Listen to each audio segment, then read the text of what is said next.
Here are my picks for the top 10 poems by Christina Rossetti. Let me know in the comments which of her poems are your favorites. Coming in at number 10 is Jesse Cameron. This poem tells the story of Jesse Cameron and her spurned lover.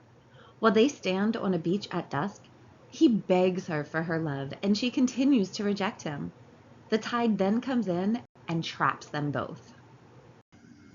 Jesse, Jesse Cameron, hear me but this once, quoth he. Good luck go with you, neighbor son, but I'm no mate for you, quoth she. Day was verging toward the night there beside the moaning sea. Dimness overtook the light there where the breakers be. Oh, Jesse, Jesse Cameron, I have loved you long and true. Good luck go with you, neighbor son, but I'm no mate for you. She was a careless, fearless girl, and made her answer plain. Outspoken she to earl or churl, kind-hearted in the main, but somewhat heedless with her tongue, and apt at causing pain. A mirthful maiden she and young, most fair for bliss or bane. Oh, long ago I told you so, I tell you so today. Go you your way, and let me go, just my own free way. The sea swept in with moan and foam, quickening the stretch of sand. They stood almost in sight of home. He strove to take her hand. Oh, can't you take your answer then? And won't you understand? For me you're not the man of men. I've other plans are planned. You're good for Madge, or good for Sis, or good for Kate, maybe. But what's to me the good of this, while you're not good for me? They stood together on the beach, they two alone, and louder waxed his urgent speech, his patience almost gone. Oh, say but one kind word to me, Jesse, Jesse Cameron. I'd be too proud to beg, quoth she, and pride was in her tone, and pride was in her lifted head, and in her angry eye, and in her foot, which might have fled, but would not fly. Some say that he had gypsy blood, that in his heart was guile, yet he had gone through fire and flood only to win her smile.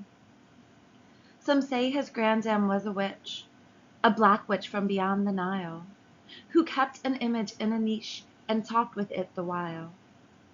And by her hut far down the lane some say they would not pass at night, lest they should hear an unked strain or see an unked sight. Alas, for Jesse Cameron, the sea crept moaning, moaning nigher. She should have hastened to be gone, the sea swept higher, breaking by her.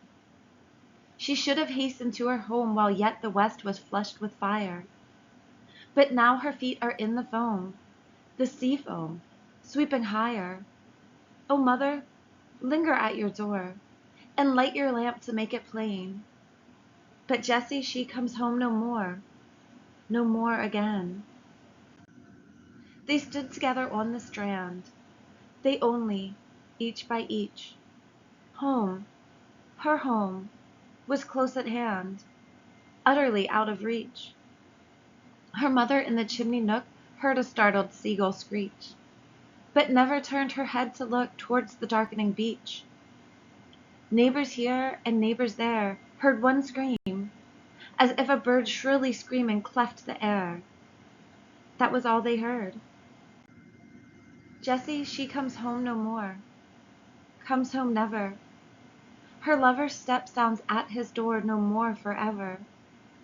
And boats may search upon the sea and search along the river, but none know where the bodies be. See winds that shiver, see birds that breast the blast, sea waves swelling, keep the secret first and last of their dwelling. Whether the tide so hemmed them round with its pitiless flow, that when they would have gone they found no way to go. Whether she scorned him to the last with words flung to and fro, or clung to him when hope was past, none will ever know. Whether he helped or hindered her, threw up his life or lost it well. The troubled sea, for all its stir, finds no voice to tell. Only watchers by the dying have thought they heard one pray, wordless, urgent, and replying one seemed to say him nay. And watchers by the dead have heard a windy swell from miles away, with sobs and screams, but not a word distinct for them to say. And watchers out at sea have caught glimpse of a pale gleam here or there, come and gone as quick as thought, which might be hands or hair. Coming in at number 9 is Winter Rain. This poem celebrates the life-giving properties of rain, especially in the wintertime, and celebrates how it nourishes the earth for the coming of spring. Every valley drinks, every dell and hollow, where the kind rain sinks and sinks, green of spring will follow. Yet a lapse of weeks buds will burst their edges, strip their wool coats, blue coats, streaks, in the woods and hedges. Weave a bower of love for birds to meet each other. Weave a canopy above nest and egg and mother. But for fattening rain we should have no flowers, never a bud or leaf again but for soaking showers. Never a mated bird in the rocking treetops, never indeed a flock or herd to graze upon the lea crops. Lambs so woolly white, sheep the sun-bright leas on, they could have no grass to bite but for rain in season. We should find no moss in the shadiest places, find no waving meadow grass pied with broad-eyed daisies, but miles of barren sand, with never a son or daughter, not a lily on the land, or lily on the water. Coming in at number 8 is Cousin Kate. This dramatic monologue is about a young woman's seduction and abandonment by a nobleman who then marries her cousin Kate. I was a cottage maiden hardened by sun and air, contented with my cottage mates, not mindful I was fair. Why did a great lord find me out, and praise my flaxen hair? Why did a great lord find me out to fill my heart with care? He lured me to his palace home, woes me for joy thereof, to lead a shameless, shameful life, his plaything and his love. He wore me like a silken knot, he changed me like a glove. So now I moan, an unclean thing, who might have been a dove. O Lady Kate, my cousin Kate, you grew more fair than I. He saw you at your father's gate, chose you, and cast me by. He watched your steps along the lane, your work among the rye. He lifted you from mean estate to sit with him on high. Because you were so good and pure, he bound you with his ring. The neighbors call you good and pure, call me an outcast thing. Even so I sit and howl in dust, you sit in gold and sing. Now which of us has tenderer heart? You had the stronger wing. O cousin Kate, my love was true. Your love was writ in sand. If he had fooled not me but you, if you stood where I stand, he'd not have won me with his love, nor bought me with his land. I would have spit into his face, and not have taken his hand. Yet I've a gift you have not got, and seem not like to get. For all your clothes and wedding ring, I've little doubt you fret. My fair-haired son, my shame, my pride, cling closer, closer yet.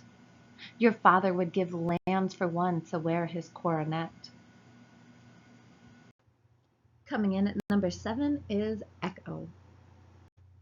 This poem explores the speaker's deep longing for a lost love, seeking solace and a return to the past happiness through dreams. Come to me in the silence of the night. Come in the speaking silence of a dream. Come with soft rounded cheeks and eyes as bright as sunlight on a stream. Come back in tears. O memory, hope, love of finished years. O dream how sweet, too bitter sweet, whose wakening should have been in paradise, where souls brimful of love abide and meet, where thirsting, longing eyes watch the slow door that opening, letting in, lets out no more. Yet come to me in dreams, that I may live my very life again, though cold in death. Come back to me in dreams, that I may give pulse for pulse, breath for breath. Speak low, lean low, as long ago, my love, how long ago? Coming in at number 6 is An Apple Gathering. This poem is about a woman who has lost her innocence and is now facing the consequences of her actions. The apple blossoms and apples are an extended metaphor representing a woman's virginity and the social consequences of premarital sex. I plucked pink blossoms from mine apple tree and wore them all that evening in my hair. Then in due season, when I went to see, I found no apples there. With dangling basket all along the grass, as I had come, I went the self-same track. My neighbors mocked me while they saw me pass, so empty-handed back. Lillian and Lila smiled in trudging by. Their heaped-up basket teased me like a jeer. Sweet-voiced they sang beneath the sunset sky. Their mother's home was near. Plump Gertrude passed me with her basket full. A stronger hand than hers helped it along. A voice talked with her through the shadows cool, more sweet to me than song. Ah, Willie, Willie, was my love less worth than apples with their green leaves piled above? I counted rosiest apples on the earth of far less worth than love. So once it was with me you stooped to talk, laughing and listening in this very lane. To think that by this way we used to walk, we shall not walk again. I let my neighbors pass me, ones and twos and groups. The latest said the night grew chill, and hastened, but I loitered. While the dews fell fast, I loitered still. Coming in at number 5 is Uphill. This poem uses the metaphor of a challenging uphill journey to explore themes of life, death, and the afterlife. Does the road wind uphill all the way? Yes, to the very end. Will the day's journey take the whole long day? From morn to night, my friend. But is there for the night a resting place? A roof for when the slow dark hours begin? May not the darkness hide it from my face? You cannot miss that inn. Shall I meet other wayfarers at night? Those who have gone before? Then must I knock, or call when just in sight? They will not keep you standing at that door. Shall I find comfort, travel sore and weak? Of labor you shall find the sum. Will there be beds for me and all who seek? Yea, beds for all who come. Coming in at number 4 is A Birthday. This poem explores the speaker's overwhelming joy and excitement at the arrival of her beloved. My heart is like a singing bird whose nest is in a watered shoot. My heart is like an apple tree whose boughs are bent with thickest fruit. My heart is like a rainbow shell that paddles in a halcyon sea. My heart is gladder than all these because my love is come to me. Raise me a dais of silk and down. Hang it with var and purple dyes. Carve it in doves and pomegranates and peacocks with 100 eyes. Work it in gold and silver grapes, in leaves, in silver fleurs de lis. Because the birthday of my life is come. My love is come to me. Coming in at number 3 is song When I Am Dead, My Dearest. The speaker of this poem is urging their loved ones not to grieve excessively after they have died. When I am dead, my dearest, sing no sad songs for me. Plant thou no roses at my head, nor shady cypress tree. Be the green grass above me with showers and dewdrops wet. And if thou wilt, remember, and if thou wilt, forget. I shall not see the shadows, I shall not feel the rain, I shall not hear the nightingale sing on, as if in pain. And dreaming through the twilight that doth not rise nor set, haply I may remember, and haply may forget. Coming in at number 2 is Remember. This poem is about love, loss, and the enduring power of memory. Remember me when I am gone away, gone far away into the silent land, when you can no more hold me by the hand, nor I half turned to go, yet turning stay. Remember me when no more day by day you tell me of our future that you planned. Only remember me. You understand it will be late to counsel then or pray. Yet if you should forget me for a while and afterwards remember, do not grieve. For if the darkness and corruption leave a vestige of the thoughts that once I had, better by far you should forget and smile than that you should remember and be sad. And coming in at number 1, the first poem I ever remember reading by Christina Rossetti, it's Goblin Market. This poem entrances with themes of temptation, sin, redemption, and sisterly love, all in a fantasy setting with goblins and their forbidden fruit. Morning and evening, maids heard the goblins cry, "Come buy our orchard fruits, come buy, come buy, apples and quinces, lemons and oranges, plump unpecked cherries, melons and raspberries, bloom-down-cheeked peaches, swart-headed mulberries, wild free-born cranberries, crab-apples, dewberries, pineapples, blackberries, apricots, strawberries, all ripe together in summer weather.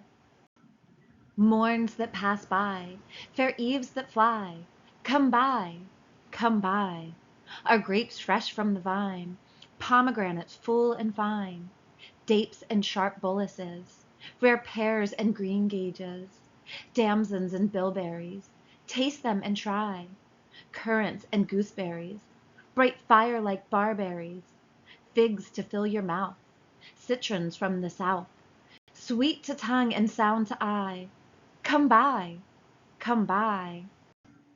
Evening by evening among the brookside rushes, Laura bowed her head to hear. Lizzie veiled her blushes, crouching close together in the cooling weather, with clasping arms and cautioning lips, with tingling cheeks and fingertips. Lie close, Laura said, pricking up her golden head. We must not look at goblin men. We must not buy their fruits. Who knows upon what soil they feed their hungry, thirsty roots? Come buy, called the goblins, hobbling down the glen. Oh, cried Lizzie, Laura, Laura, you should not peep at goblin men. Lizzie covered up her eyes, covered close lest they should look.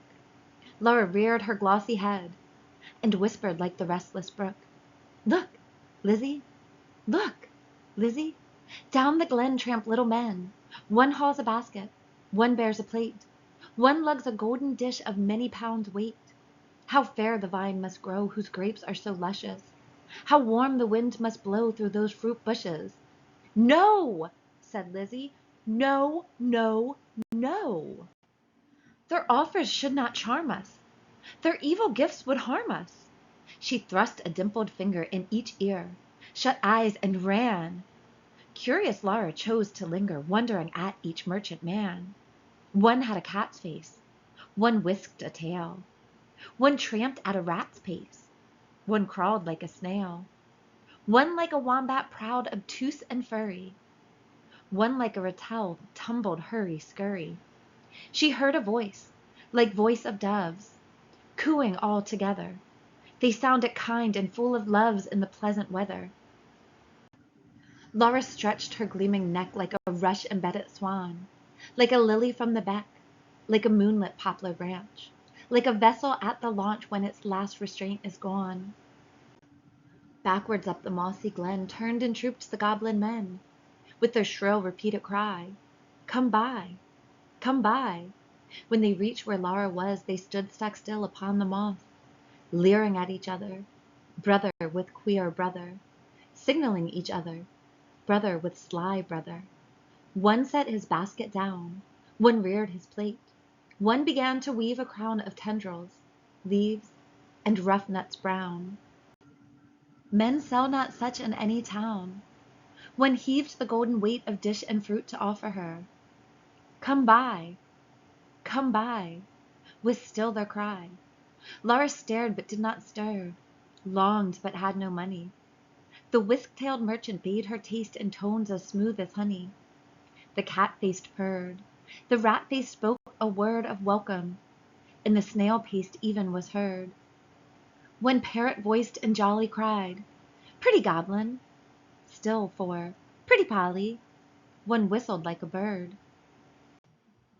But sweet-toothed Laura spoke in haste, "Good folk, I have no coin, to take were two purloin. I have no copper in my purse, I have no silver either, and all my gold is on the furze that shakes in windy weather above the rusty heather." "You have much gold upon your head," they answered all together. "Buy from us with a golden curl." She clipped a precious golden lock, she dropped a tear more rare than pearl, then sucked their fruit globes fair or red.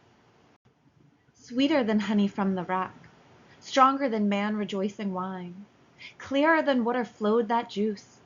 She never tasted such before. How should it cloy with length of use?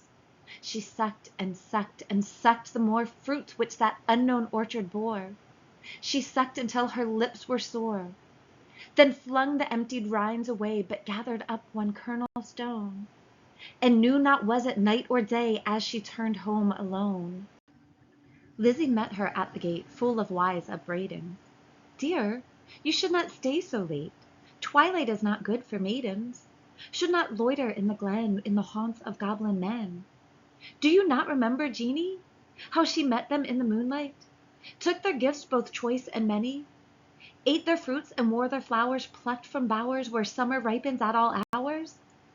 But never in the noonlight she pined and pined away, sought them by night and day, found them no more, but dwindled and grew gray, then fell with the first snow, while to this day no grass will grow where she lies low. I planted daisies there a year ago that never blow. You should not loiter so." "Nay, hush," said Laura. "Nay, hush, my sister. I ate and ate my fill, yet my mouth waters still. Tomorrow night I will buy more," and kissed her. "Have done with sorrow. I'll bring you plums tomorrow, fresh on their mother twigs. Cherries worth getting. You cannot think what figs my teeth have met in. What melons icy cold piled on a dish of gold too huge for me to hold. What peaches with a velvet nap, pellucid grapes without one seed. Odorous indeed must be the mead whereon they grow, and pure the wave they drink with lilies at the brink, and sugar sweet their sap. Golden head by golden head, like two pigeons in one nest folded in each other's wings, they lay down in their curtained bed, like two blossoms on one stem, like two flakes of new-fallen snow, like two wands of ivory tipped with gold for awful kings. Moon and stars gazed in at them, wind sang to them lullaby, lumbering owls forbore to fly, not a bat flapped to and fro round their rest, cheek to cheek and breast to breast, locked together in one nest. Early in the morning, when the first cock crowed his warning, neat like bees, as sweet and busy, Laura rose with Lizzie, fetched in honey, milked the cows, aired and set to rights the house, kneaded cakes of whitest wheat, cakes for dainty mouths to eat, next churned butter, whipped up cream, fed their poultry, sat and sewed, talked as modest maidens should, Lizzie with an open heart, Laura in an absent dream, one content, one sick in part, one warbling for the mere bright day's delight, one longing for the night. At length slow evening came. They went with pitchers to the reedy brook, Lizzie most placid in her look, Laura most like a leaping flame. They drew the gurgling water from its deep. Lizzie plucked purple in rich golden flags, then turning homeward said, "The sunset flushes those furthest loftiest crags. Come, Laura, not another maiden lags, no wilful squirrel wags, the beasts and birds are fast asleep." But Laura loitered still among the rushes, and said the bank was steep, and said the hour was early still, the dew not fallen, the wind not chill, listening ever but not catching the customary cry, "Come buy, come buy," with its iterated jingle of sugar-baited words, not for all her watching once discerning even one goblin racing, whisking, tumbling, hobbling, let alone the herds that used to tramp along the glen, in groups or single, of brisk fruit merchant men, till Lizzie urged, "Oh, Laura, come! I hear the fruit call, but I dare not look. You should not loiter longer at this brook. Come with me home. The stars rise, the moon bends her arc, each glowworm winks her spark. Let us get home before the night grows dark, for clouds may gather though this is summer weather. Put out the lights and drench us through. Then if we lost our way, what should we do?" Laura turned cold as stone to find her sister heard that cry alone, that goblin cry, "Come buy our fruits, come buy." Must she then buy no more such dainty fruit? Must she no more such succous pasture find, gone deaf and blind? Her tree of life drooped from the root. She said not one word in her heart's sore ache, but peering through the dimness, not discerning, trudged home, her pitcher dripping all the way, so crept to bed, and lay silent till Lizzie slept, then sat up in a passionate yearning, and gnashed her teeth for balked desire, and wept as if her heart would break. Day after day, night after night, Laura kept watch in vain, in sullen silence of exceeding pain. She never caught again the goblin cry, "Come buy, come buy." She never spied the goblin men hawking their fruits along the glen. But when the noon waxed bright, her hair grew thin and gray. She dwindled, as the fair full moon doth turn to swift decay, and burn her fire away. One day, remembering her kernel stone, she set it by a wall that faced the south, dewed it with tears, hoped for a root, watched for a waxing shoot. But there came none. It never saw the sun. It never felt the trickling moisture run, while with sunk eyes and faded mouth she dreamed of melons, as a traveler sees false waves in desert drouth with shade of leaf-crowned trees, and burns the thirstier in the sandful breeze. She no more swept the house, tended the fowls or cows, fetched honey, kneaded cakes of wheat, brought water from the brook, but sat down listless in the chimney nook and would not eat. Tender Lizzie could not bear to watch her sister's cankerous care, yet not to share. She night and morning caught the goblin's cry, "Come buy our orchard fruits, come buy, come buy." Beside the brook along the glen, she heard the tramp of goblin men. The voice and stir poor Laura could not hear, longed to buy fruit to comfort her, but feared to pay too dear. She thought of Jeannie in her grave, who should have been a bride, but who for joys brides hope to have fell sick and died in her gay prime, in earliest winter time, with the first glazing rime, with the first snowfall of crisp winter time. Till Laura dwindling seemed knocking at death's door. Then Lizzie weighed no more better and worse, but put a silver penny in her purse, kissed Laura, crossed the heath with clumps of firs at twilight, halted by the brook, and for the first time in her life began to listen and look.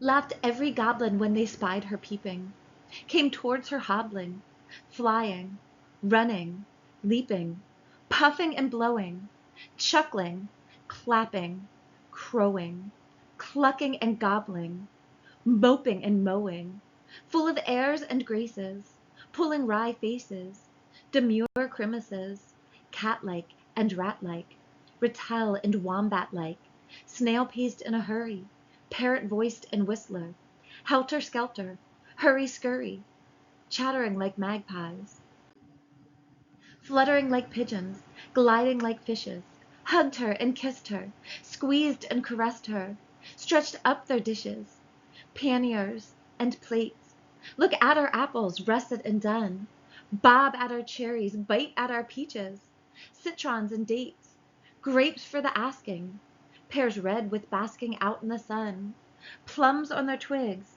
pluck them and suck them, pomegranates, figs. Good folk, said Lizzie, mindful of Jeanie, give me much and many, held out her apron, tossed them her penny. Nay, take a seat with us, honor and eat with us, they answered grinning. Our feast is but beginning. Night yet is early, warm and dew pearly, wakeful and starry. Such fruits as these no man can carry, half their bloom would fly, half their dew would dry, half their flavor would pass by. Sit down and feast with us, be welcome guests with us, cheer you and rest with us. Thank you, said Lizzie, but one waits at home alone for me. So without further parleying, if you will not sell me any of your fruits, though much and many, give me back my silver penny I tossed you for a fee. They began to scratch their pates, no longer wagging, purring, but visibly demurring. Grunting and snarling, one called her proud, cross-grained, uncivil. Their tones waxed loud, their looks were evil. Lashing their tails, they trod and hustled her, elbowed and jostled her, clawed with their nails, barking, mewing, hissing, mocking, tore her gown and soiled her stocking, twitched her hair out by the roots, stamped upon her tender feet, held her hands and squeezed their fruits against her mouth to make her eat. White and golden Lizzie stood, like a lily in a flood, like a rock of blue-veined stone lashed by tides obstreperously, like a beacon left alone in a hoary roaring sea, sending up a golden fire, like a fruit-crowned orange tree, white with blossoms honey sweet, sore beset by wasp and bee, like a royal virgin town topped with gilded dome and spire, close beleaguered by a fleet mad to tug her standard down. One may lead a horse to water, 20 cannot make him drink, though the goblins cuffed and caught her, coaxed and fought her, bullied and besought her, scratched her, pinched her black as ink, kicked and knocked her, mauled and mocked her. Lizzie uttered not a word, would not open lip from lip lest they should cram a mouthful in, but laughed in heart to feel the drip of juice that syruped all her face, and lodged in dimples of her chin, and streaked her neck which quaked like curd. At last the evil people, worn out by her resistance, flung back her penny, kicked their fruit along whichever road they took, not leaving root or stone or shoot. Some writhed into the ground, some dived into the brook with ring and ripple, some scudded on the gale without a sound, some vanished in the distance. In a smart, ache, tingle, Lizzie went her way, knew not was it night or day, sprang up the bank, tore through the firs, threaded copse and dingle, and heard her penny jingle bouncing in her purse. Its bounce was music to her ear. She ran and ran as if she feared some goblin man dogged her with jibe or curse or something worse. But not one goblin scurried after, nor was she pricked by fear. The kind heart made her windy pace that urged her home quite out of breath with haste and inward laughter. She cried, "Laura!" up the garden. "Did you miss me? Come and kiss me. Never mind my bruises. Hug me, kiss me. Suck my juices squeezed from goblin fruits for you. Goblin pulp and goblin dew. Eat me, drink me, love me. Laura, make much of me. For your sake I have braved the glen and had to do with goblin merchantmen." Laura started from her chair, flung her arms up in the air, clutched her hair. "Lizzie, Lizzie, have you tasted for my sake the fruit forbidden? Must your light like mine be hidden? Your young life like mine be wasted? Undone in mine undoing? And ruined in my ruin? Thirsty, cankered, goblin ridden?" She clung about her sister, kissed and kissed and kissed her. Tears once again refreshed her shrunken eyes, dropping like rain after long sultry drouth. Shaking with anguish, fear, and pain, she kissed and kissed her with a hungry mouth. Her lips began to scorch. That juice was wormwood to her tongue. She loathed the feast. Writhing as one possessed, she leaped and sung, rent all her robe, and wrung her hands in lamentable haste, and beat her breast. Her locks streamed like the torch borne by a racer at full speed, or like the mane of horses in their flight, or like an eagle when she stems the light straight toward the sun, or like a caged thing freed, or like a flying flag when armies run. Swift fire spread through her veins, knocked at her heart, met the fire smoldering there, and overbore its lesser flame. She gorged on bitterness without a name. Ah, fool, to choose such part of soul-consuming care! Sense failed in the mortal strife, like the watchtower of a town which an earthquake shatters down, like a lightning-stricken mast, like a wind-uprooted tree spun about, like a foam-topped waterspout cast down headlong in the sea. She fell at last. Pleasure past and anguish past. Is it death or is it life? Life out of death.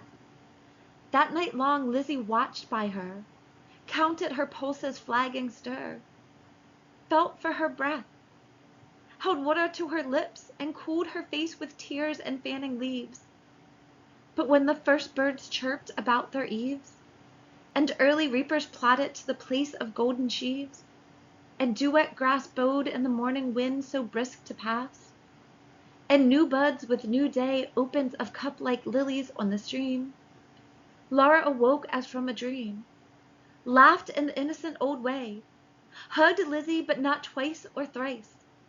Her gleaming locks showed not one thread of gray. Her breath was sweet as May, and light danced in her eyes. Days, weeks, months, years afterwards, when both were wives with children of their own, their mother hearts beset with fears, their lives bound up in tender lives, Laura would call the little ones and tell them of her early prime, those pleasant days long gone of not returning time, would talk about the haunted glen, the wicked quaint fruit merchant men, their fruits like honey to the throat, but poison in the blood. Men sell not such in any town. Would tell them how her sister stood in deadly peril to do her good, and win the fiery antidote. Then joining hands to little hands would bid them cling together, for there is no friend like a sister in calm or stormy weather, to cheer one on the tedious way, to fetch one if one goes astray, to lift one if one totters down, to strengthen whilst one stands. Is there a poem you think I missed, or one you think doesn't belong? Let me know in the comments below.